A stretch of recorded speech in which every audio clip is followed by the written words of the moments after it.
कि ये सारी जो प्रॉब्लम है जो पिछले 75 साल से हम लोग जम्मू कश्मीर के वासी झेल रहे हैं और किसी न किसी तरीके से हमारी हानि हो रही है, हमारे यहाँ पीस नहीं है, टेररिज्म है और डेवलपमेंट नहीं है और जो और किस्म के बाकी मुद्दे हैं, वो एक्चुअली देन किसकी थी? ये बेसिकली एक ब्रिटिश की एक ट्रेचरी थी जो उन्होंने हमारे देश के साथ खेली और अपना पर्टिकुलर फ़ायदा उठाने के लिए।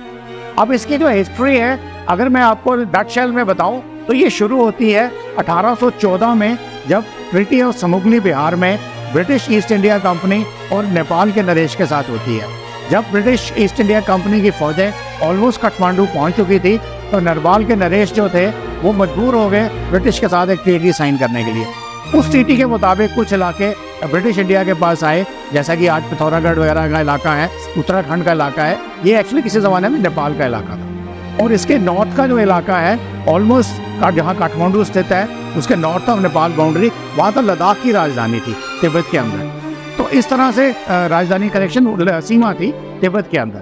तो इस तरह से ये जो इलाका था ब्रिटिश को चाहिए था।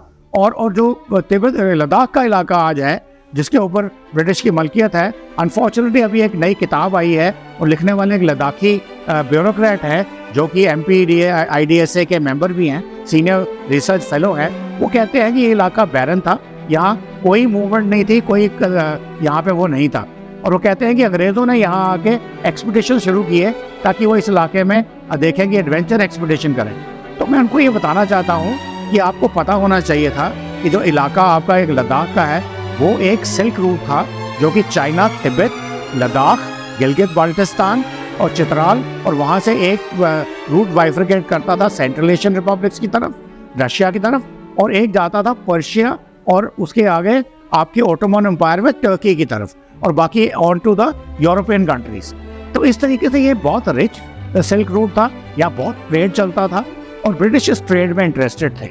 और उस वक्त जो जैसे जैसे ईस्ट इंडिया कंपनी बढ़ती गई तो 1809 में आके उनकी महाराजा रणजीत सिंह के साथ उनकी एक ट्रीटी हुई जिसमें उन्होंने बोला कि वो जो सतलुज का जो बाउंड्री है उसके नॉर्थ में सिख एम्पायर रहेगी और उसके साउथ में या ईस्ट में ब्रिटिश एम्पायर रहेगी। तो ये ट्रीटी जो थी ये वायलेट हुई 1846 में, करेक्शन 1846 में ही हुई, जब महाराजा गुलाब सिंह ने जम्मू कश्मीर बना ली थी। तो इस तरह की जो ट्रीटीज़ आई वहाँ पे, उससे हमारी जम्मू कश्मीर स्टेट बनी। वो एक बड़ी अलग कहानी है, आज के इस एपिसोड में उसकी हम व्याख्या नहीं करेंगे। तो अल्टीमेटली जम्मू कश्मीर महाराजा गुलाब सिंह की स्टेट बनी जिसमें जम्मू था, कश्मीर था, लद्दाख था और तिब्बत भी उन्होंने जीत लिया था जनरल जोरावर सिंह ने, और गिलगित बाल्टिस्तान और चित्राल था। और ये सबसे बड़ी स्टेट थी भारत में, 2,22,000 स्क्वायर किलोमीटर की स्टेट थी। और इसमें तकरीबन कहते हैं 44 छोटी छोटी स्टेट्स थी, उनको मिलाया गया था जम्मू रीजन के साथ। और ये सब डिप्लोमेसी और ये स्ट्रेटेजिक माइंडसेट था महाराजा गुलाब सिंह का और उनके जनरल जोरावर सिंह का, जो उनके एक एबल जनरल्स थे, और उन्होंने कैंपेन्स करके पूरा का पूरा इलाका ये जीता था। अभी यहाँ पे जब ब्रिटिश आते हैं और 1846 में वो महाराजा साहब के साथ पहले 9 मार्च को लाहौर की ट्रीटी होती है, फिर उसके बाद 16 मार्च को अमृतसर ट्रीटी होती है जिसमें वो वॉर इंडेमनिटी मांगते हैं 1 करोड़ नानकशाही रुपीज़ की। तो महाराजा गुलाब सिंह उसके साथ मिलके उसको 75 लाख रुपीज़ के ऊपर सेटल करते हैं। और कुछ इलाके जो हमारे जम्मू कश्मीर के नूरपुर था या चंबा था, ये सब ब्रिटिश एम्पायर को दिया जाता है, जो कि अभी सिख एम्पायर को ब्रिटिश ने जीत लिया था। तो इस तरह से ये काम चलता रहा। तो जब ये बात ब्रिटिश पार्लियामेंट में पहुंची कि जो ब्रिटिश ईस्ट इंडिया कंपनी थी उन्होंने ये इलाका महाराजा को दे दिया 75 लाख के लिए, तो उनके जो ईस्ट इंडिया कंपनी जो हेड थे उनकी बहुत मजम्मत हुई। उनको बोला गया कि आपने ये इलाका कैसे दे दिया? ये इलाका एक बड़ा बहुत ही सिल्क रूट है, कमर्शियल ट्रेड रूट है और स्ट्रेटेजिकली बहुत इंपॉर्टेंट है, क्योंकि इस इलाके में एक पामीर नॉर्थ से आप देखते हैं तो ईस्टर्न साइड पे ज़ंस्कार रेंज जाती है, हिमालयन रेंज आती है, और फिर क्यूनलुन रेंज आती है, हिंदू कुश रेंज आती है अफगानिस्तान की तरफ। तो ये एक किस्म का बैरियर है और उसके साउथ में ये सिल्क रूट चलता है। हालांकि ये बहुत पहाड़ी इलाका है और उसकी प्रोटेक्शन के लिए ये बहुत ज़रूरी है। तो ये जियोस्ट्रेटिक इम्पोर्टेंस जो थी वो 1846 में ही क्लियर हो गई थी। तो अब चूंकि वो ट्रीटी हो चुकी थी और लेन देन हो चुका था, सॉवरेनिटी महाराजा गुलाब सिंह के पास आ चुकी थी, तो उन्होंने कोशिश करनी शुरू की कि अपना किसी तरीके से यहाँ पे रेजिडेंट बिठाएं। तो वो कभी किसी तरीके से कभी गिलगित एजेंसी बनाई, कभी वापस करी, कभी रेजिडेंट लगाया, इस तरीके से कार्रवाई चलती रही। तो फिर उसके बाद जब फिर भी महाराजा गुलाब सिंह उनकी बात नहीं माने, उसका महाराजा रणबीर सिंह आए, वो भी नहीं माने, महाराजा प्रताप सिंह आए, तो यहाँ अंग्रेज़ों को एक गोल्डन अपॉर्चुनिटी मिली कि महाराजा प्रताप सिंह का अपना बेटा कोई नहीं। तो उन्होंने एक जो डॉक्ट्रिन ऑफ लैप्स पूरे भारत में लगा रखी थी कि जिस किसी महाराजा का अपना लीगल एयर कोई नहीं है, तो उनके मरने के बाद वो जो स्टेट है वो ब्रिटिश इंडिया के पास में चली जाएगी। तो उसको एक अगेन फिर बड़ी लंबी कहानी है, महाराजा प्रताप सिंह ने कैसे चेकमेट किया। पहले उन्होंने अपने जो कज़न थे, जो राजा पुंछ के थे, उनके बेटे को अडॉप्ट करने की कोशिश की, वो फेल हो गया। इतने में उनके भाई जो थे अमर सिंह, जो उनके साथ थे, उनके बेटे महाराजा हरि सिंह थे, उनको उन्होंने अडॉप्ट कर लिया और लीगल एयर अपरेंट डिक्लेयर कर दिया उन्होंने। उससे क्या हो गया, अमेरिका जो अंग्रेज़ों की जो डॉक्ट्रिन ऑफ लैप्स वाली नीति थी वो भी काम नहीं आई। अब उन्होंने कोशिश ये करी कि किसी तरीके से महाराजा हरि सिंह को वो अपनी तरफ कर लें। तो जैसे ही वो मेरे ख्याल में 1904 में जो ब्रिटिश के मोनार्क जो थे, सम्राट जो थे, वो दिल्ली में आते हैं, तो महाराजा हरि सिंह को जो एक छोटे बच्चे थे उनको as a page of honour पेश किया जाता, जो बहुत बड़ी ऑनर थी, और उनको आगे कर दिया जाता है। फिर वो थोड़े और बड़े होते हैं तो उनकी स्कूलिंग के लिए उनको मेयो कॉलेज भेज दिया जाता है, जहाँ पे राजा महाराजाओं के बच्चों की स्कूलिंग होती थी, परंतु एक ब्रिटिश तरीके से होती थी ताकि वो ब्रिटिश इन्फ्लुएंस में ज़्यादा आ सके। फिर उनको कभी कांस फ्रांस में लेके गए, कभी इंग्लैंड लेके गए, यानी कि उनकी पूरी तरबियत का काम करते रहे, उनकी मिलिट्री ट्रेनिंग को देख रेख रखते रहे। तो 1915 में आकर के महाराजा हरि सिंह जो है वो उस वक्त राजकुमार थे, वो भारतीय स्टेट J&K के स्टेट फोर्सेस के चीफ बन जाते हैं। फिर 1922 में उनको जो एडमिनिस्ट्रेटिव काउंसिल थी जम्मू कश्मीर में, उसका हेड बना दिया जाता है। और अल्टीमेटली 1925 में जब महाराजा प्रताप सिंह की डेथ होती है, तो 1926 फरवरी को उनका भी राज तिलक हो जाता है। अभी ब्रिटिश की ये मंशा थी कि चूँकि हमने इनकी सारी स्कूलिंग, इनकी परवरिश हमने अपने तरीके से करी है, तो ये हमारे ही तरीके से सोचेंगे। तो इन अ वे जो महाराजा हरि सिंह थे, हालांकि वो एक मोनार्क थे, फ्यूडलिस्टिक स्टेट में थे, बट उनका जो मन था वो डेमोक्रेटिक था, वो बहुत ही न्यायप्रिय थे, जस्टिस थे। तो ये अगेन अलग से सब्जेक्ट है, परंतु अंग्रेज़ों को ये पसंद नहीं आ रहा था। उनको अभी भी यही लग रहा था कि शायद वो हमारे साथ चलेंगे। अभी इस वक्त क्या होता है, बीच में सेकेंड वर्ल्ड वॉर के दौरान जब ब्रिटिश वॉर कैबिनेट बनती है, तो वहाँ महाराजा को उसका मेंबर भी बनाया। अब विंस्टन चर्चिल जो ब्रिटिश के प्रधानमंत्री थे, 9 मई 1945 को उन्होंने एक असेसमेंट लिखी थी, जो बहुत सारे इतिहासकारों ने इग्नोर करी है, और अब वो अवेलेबल है ब्रिटिश आर्काइव्स में, और उसकी कॉपी एक हमारे पास भी है। उसमें उन्होंने बड़ा, उसका नाम था सिक्योरिटी ऑफ साउथ एशिया। उसमें उन्होंने बड़ा क्लियरली लिखा था कि सेकेंड वर्ल्ड वॉर तो उनकी जीत हुई और रशिया उनके एलाई थे, परंतु अगर थर्ड वर्ल्ड वॉर होगी तो वो 2 कारणों से होगी। एक तो ये सिल्क रूट ट्रेड रूट है, सेकेंडली रशिया ट्राई करेगा कि वार्म वाटर पोर्ट ढूंढने के लिए वो इंडियन ओशन में आना चाहेगा। और भारत के जो लीडर्स थे उस वक्त, और जो उस वक्त जो कांग्रेस के लीडर्स थे, जो उन्होंने इंटरिम गवर्नमेंट बनाई थी या काउंसिल ऑफ मिनिस्टर्स बनाई थी, वो सब रशियन इन्फ्लुएंस के अंडर थी। रशिया के साथ उनके ताल्लुकात बहुत अच्छे थे। इसका मतलब है कि रशिया जो है वो वार्म वाटर पोर्ट्स जो है इंडियन ओशन में लेने में सफल हो जाएगा। और साथ में अगर लड़ाई होती है तो जितने भी पर्शिया के बाद और इराक वगैरह में जितने भी ऑयल फील्ड्स हैं वो सब ब्रिटिश ओन थी। तो अगर वो रशिया यहाँ आ जाता है तो ब्रिटिश उन ऑयल फील्ड्स की रक्षा नहीं कर पाएंगे। और ये सिल्क रूट है, बेसिकली जो पश्मीना चलता है तिब्बत से, लद्दाख से होकर के गिलगित बाल्टिस्तान और इधर पर्शिया में आता है, जो उनके कंट्रोल में उस वक्त थे, तो वो भी सब बंद हो जाएगा। इसलिए किसी भी तरीके से ये जम्मू कश्मीर की जो रियासत थी वो उनको चाहिए थी। उसके लिए उन्होंने हरि सिंह के ऊपर दबाव बनाना शुरू किया। पर हरि सिंह अनफॉर्चुनेटली या फॉर्चुनेटली उनके हिसाब से ठीक बैठे नहीं। और 1930 में जब राउंड टेबल कॉन्फ्रेंस शुरू हुई तो बेसिकली उसका एजेंडा था कि भारत अभी इंडिपेंडेंस के लिए तैयार नहीं है। तो इंडिपेंडेंस के लिए तैयार नहीं है और इसलिए ब्रिटिश की जो हुकूमत है वो चलती रहनी चाहिए। तो ये एजेंडा था। और उसके लिए उन्होंने जो ब्रिटिश प्रिंसेस ऑफ चैम्बर्स थे, उनका प्रेसिडेंट या चेयरमैन जो था वो महाराजा हरि सिंह को बना दिया।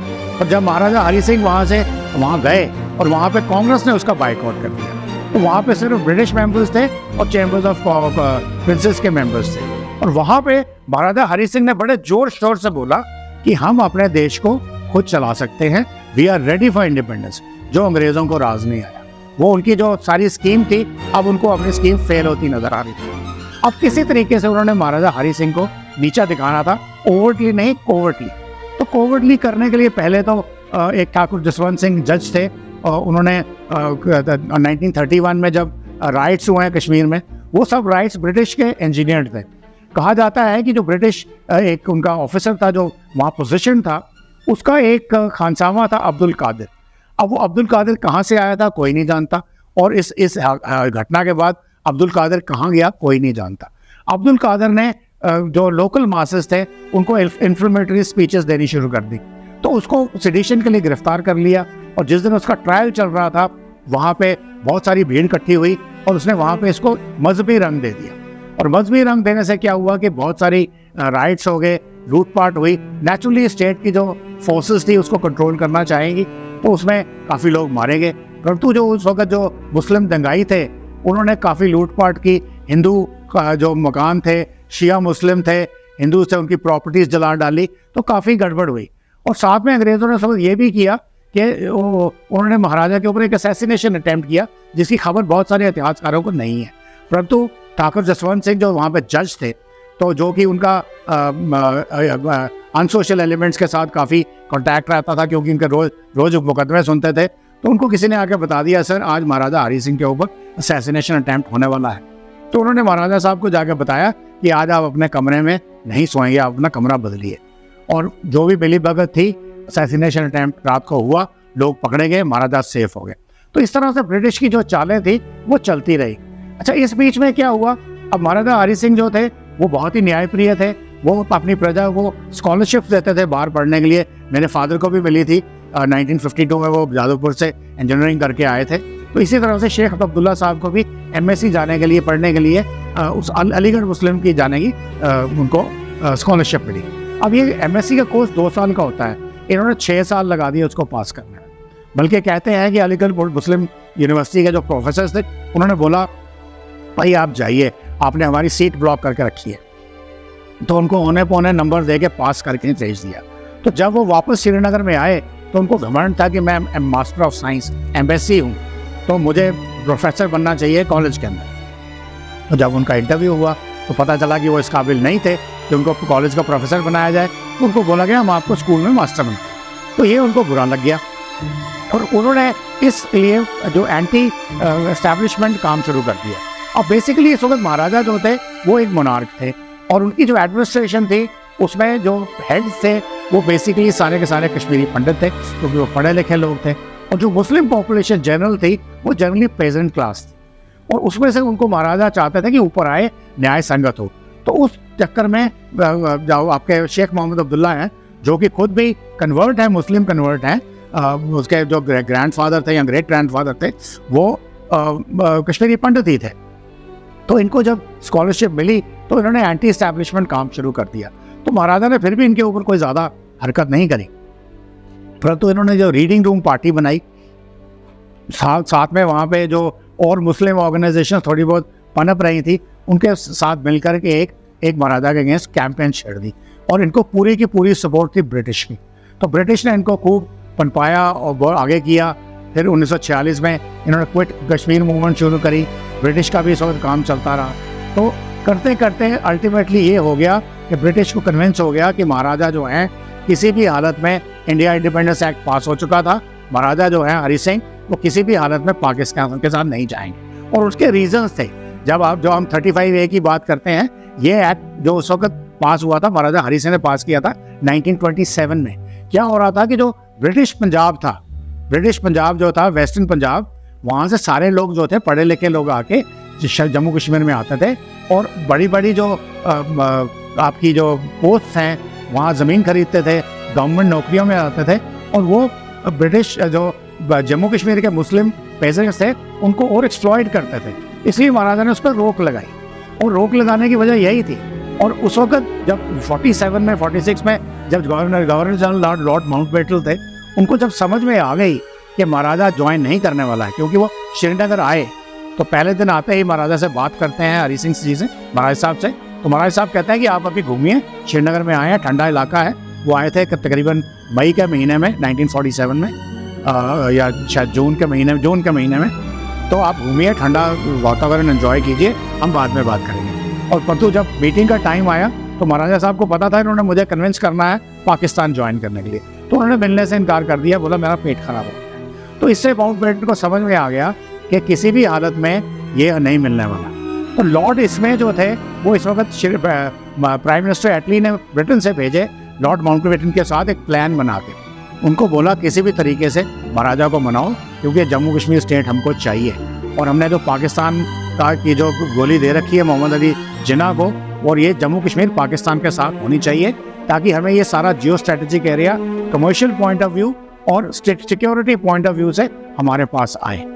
तो ये जब उनको समझ में आया कि महाराजा हरि सिंह नहीं मानेगा, तो उन्होंने, अब देखिए उनके एडवाइज़र लॉर्ड इसमें, उनके नीचे chief of army staff chief of staff दोनों आर्मीज के, इंडिया और पाकिस्तान के, और फील्ड मार्शल ऑकिन, उसमें जो पाकिस्तान आर्मी के चीफ मैसरवी, इंडियन आर्मी के चीफ लॉकहार्ट, और जे.एंड के स्टेट फोर्सेस के चीफ जनरल स्कॉट, जे.एंड के पुलिस फोर्सेस के चीफ पावल, जे.एंड के प्राइम मिनिस्टर आर.सी. काक जो इंडियन थे, कश्मीरी पंडित थे, पर उनकी जो पत्नी थी वो ब्रिटिश थी। तो इतने सारे ब्रिटिश की जो कॉन्स्पिरेसी चल रही थी महाराजा के अगेंस्ट, तो उन्होंने महाराजा को कन्विंस किया कि देखिए आपकी स्टेट फोर्सेस जो हैं, जो वर्ल्ड वॉर 2 से वापस आई हैं, उसमें से 2 बैटरीज उन्होंने ऑलरेडी इंडियन आर्मी में मर्ज कर दी और 3 पलटनें ऑलरेडी डिस्बैंड कर दी, और जो बची थी उनको बोला कि पाकिस्तान से कम्युनल रेड हो सकते हैं, तो उनको आप डिप्लॉय करिए पैनी पॉकेट्स में। और उधर हुक्म दे दिया जनरल अपना लॉर्ड माउंटबेटन ने जनरल मैसरवी को कि आप कश्मीर के ऊपर हमला करने का एक फुल प्रूफ प्लान तैयार करिए। और जो उनका ऑफ ऑर्डर था, और उसको तैयार करने के लिए एक जम्मू कश्मीर के जो ऑफिसर थे ब्रिगेडियर रहमतुल्लाह, जो जम्मू ब्रिगेड के कमांडर थे, उनके बेटे थे कैप्टन असलम खान। अब कैप्टन असलम खान जब जम्मू कश्मीर फोर्सेस बर्मा में लड़ रही थी, तो कैप्टन असलम खान को मिलिट्री कोर्स दिया गया था बहादुरी के लिए। तो उन्होंने कैप्टन असलम खान को रिज़ाइन कराया जम्मू कश्मीर फोर्सेस से, और उनको लेकर गए ब्रिटिश इंडियन आर्मी में। वहाँ उनको इंटेलिजेंस का ग्रेड 2 ऑफिसर बनाया, और उनको लगा दिया सारी इंटेलिजेंस गैदरिंग करने के लिए जम्मू कश्मीर के बारे में, कि कैसे हमला करना है, कहाँ से हमला करना है, क्या टेरेन है, कब हमला करना है। तो असलम साहब ने उनको बोला कि सर 24 अक्टूबर को दशहरे का दिन है, और शायद उस बाद 28 अक्टूबर को ईद है। तो जो जम्मू कश्मीर फोर्सेस के अंदर एक रस्म है कि जब दशहरा होता है तो सारे के सारे डोगरों को या गुरखों को जो दशहरा मनाना चाहते हैं, उनको 2 दिन की छुट्टी दे दी जाती है, उनके हथियार कोर्ट में डाल दिए जाते हैं, और उनकी सारी की सारी ड्यूटीज़ जो है मुस्लिम टेक ओवर कर लेते हैं। उसी तरह से जब ईद आती है तो सारी की सारी ड्यूटीज़ हिंदू टेक ओवर कर लेते हैं, गुरखल टेक ओवर कर लेते हैं, और मुसलमानों को छुट्टी दे जाती है अपने अपने रिस्पेक्टिव त्यौहार मनाने के लिए। तो इसलिए उन्होंने बोला कि हमला जो होगा मुजफ्फराबाद से होगा, सीधा कश्मीर जाएंगे, और कश्मीर जा कर के महाराजा को से अपना पहले इंस्ट्रूमेंट ऑफ एक्सेशन साइन कराएंगे, फिर उनकी असैसिनेशन करेंगे, और साथ में शेख अब्दुल्ला को हम कैप्चर करेंगे, उनको मोहम्मद अली जिन्ना के पास लेके जाएंगे। ये सारा प्लान बनाया गया, और पाकिस्तानी आर्मी के उस पहले कर्नल अकबर खान थे, फिर brigadier Akbar Khan, finally major general Akbar Khan, उन्होंने इसको मास्टरमाइंड किया, और पठानों के 10 लश्कर तैयार किए, हज़ार आदमियों के, और हर एक लश्कर की कमांड एक जेसीओ को दी गई, और उनके ऊपर 3-3 लश्कर 4-4 लश्कर की कमांड एक कंपनी कमांडर बना के अब पाकिस्तानी आर्मी के रेगुलर ऑफिसर्स कर रहे थे। तो ये सारा प्लान जो बना, ये सारा प्लान जनरल मैसरवी ने 18 अगस्त 1947 को साइन किया। 18 अगस्त 1947 अभी एक्सेशन हुआ नहीं था। अब ये कैसे पता चला इस प्लान के बारे में? अनफॉर्चुनेटली क्या हुआ, ये प्लान जो देना था, एग्जीक्यूट करना था ब्रिगेडियर मने बन्नू ब्रिगेड के कमांडर थे, जो मुजफ्फराबाद के साउथ वेस्ट में आता है। बेसिकली जो हमला था वो दोमेल से लॉन्च करना था इन सारे लश्कर के साथ, commanded and choreographed by British and commanded by Pakistani regular troops as well as officers. तो ये जो साइन हुआ, ये टॉप सीक्रेट मोस्ट अर्जेंट जब चिट्ठी पहुंचती है बनू ब्रिगेड में, तो ब्रिगेड में मरे जो हैं उस वक्त वो आगे फॉरवर्ड एरियाज में रेकी के लिए गए हुए हैं। और उनके पीछे ब्रिगेड मेजर है उस वक्त major Kalkat, later on lieutenant general Kalkat Indian army के। ये ऑथराइज है उसको खोलने के लिए। अगर कमांडर ना हो तो ब्रिगेड मेजर जो है वो एक स्टाफ ऑफिसर होता है जो ऑथराइज है इस किस्म के कम्युनिकेशन को खोलने। तो उन्होंने जब ये कम्युनिकेशन खोला तो वो तो सत्ते में आ गए। ये हालांकि मेजर कालकट ने तो किया था इंडियन आर्मी के लिए, अभी उनकी रिपैट्रिएशन बाकी थी। तो उन्होंने फ़ोन उठाया और ब्रिगेडियर साहब को बोला जो फॉरवर्ड एरिया में थे कि ऐसे ऐसे बात। तो ब्रिगेडियर साहब को पता था इसके बारे में, बट जनरल मेजर कालकट को तो नहीं बताना था। तो अब पता लग गया उनको। तो ब्रिगेडियर साहब ने बोला एकदम से इसको बंद कीजिए, सील करिए और अपना मुंह बंद रखिए। किसी भी तरीके से अगर किसी को पता चल गया तो आप भारत वापस नहीं जा पाएंगे। तो इसी तरह से उनको थ्रेटन किया गया। तो अब कालकट साहब भी समझ गए थे कि कुछ गड़बड़ है। तो नेचुरली जब ब्रिगेडियर साहब वापस आते हैं तो कालकट साहब को नज़रबंद कर दिया जाता है। तो उन्होंने बोला कि भाई मेरे वो आसपास सिक्योरिटी क्यों लगाई है? बोलते हैं जी आपकी सेफ्टी के लिए, क्योंकि अभी ये ऑपरेशन के बारे में आपको पता है तो हो सकता है पाकिस्तानी आर्मी आपको मरवा दे। बट एक्चुअली ये बात नहीं थी, एक्चुअली उनको नज़रबंद कर दिया गया। फिर वो कैसे, पहले उन्होंने अपनी फैमिली को भगाया, फिर खुद भागे। कैसे वो करते करते 18 अक्टूबर को गुड्स ट्रेन में अम्बाला से दिल्ली पहुंचते हैं और सरदार बलदेव सिंह डिफेंस मिनिस्टर के पास जाते हैं। वहाँ ब्रिगेडियर कुलवंत सिंह जो डायरेक्टर मिलिट्री ऑपरेशन से, कर्नल क्या नाम है इसके, ये जो हमारे बाद में चीफ ऑफ आर्मी स्टाफ बने, नाम निकल रहा दिमाग से, वो भी वहाँ थे। तो उन्होंने बोला ऐसे ऐसे मैंने ऑर्डर खुद अपनी आंखों से देखा है। आज 18 तारीख है, 22 तारीख को हमला होने वाला है। तो उन्होंने अपना आगे पीछे चेक किया इंटेलिजेंस वगैरह, तो वहाँ तो कुछ भी नहीं था क्योंकि वो सारा ब्रिटिश डोमिनेटेड था। तो ऐसी कोई खबर तो लीक होने का चांस ही कोई नहीं था। तो उन्होंने बोला आप बकवास कर रहे हैं, आपको पता कुछ नहीं है, आप चाहिए। तो ये हताश होकर के इन्होंने बोला छोड़िए, आप मेरी बात नहीं मानते, मेरी फैमिली गुमी हुई है, इस वक्त रिपैट्रिएशन रिफ्यूजीज़ की चल रही है, तो मुझे अपनी फैमिली ढूंढने दीजिए। बाद में कहते हैं जब 22 तारीख को हमला हुआ है तो नेहरू को जब बताया गया भाई ऐसे ऐसे 18 तारीख को हमें बताया गया था, तो कहने वाले कहते हैं कि नेहरू ने पेपर वेट उठा के सरदार बलदेव सिंह की तरफ मारा कि तुमने पहले क्यों नहीं बताया। तो ये कहीं कहीं रिकॉर्डेड बात है, पर परंतु हमला हो चुका है और ये ब्रिटिश इंजीनियर्ड है, ये सबको मालूम है, इसके बारे में किसी को कोई शक नहीं है।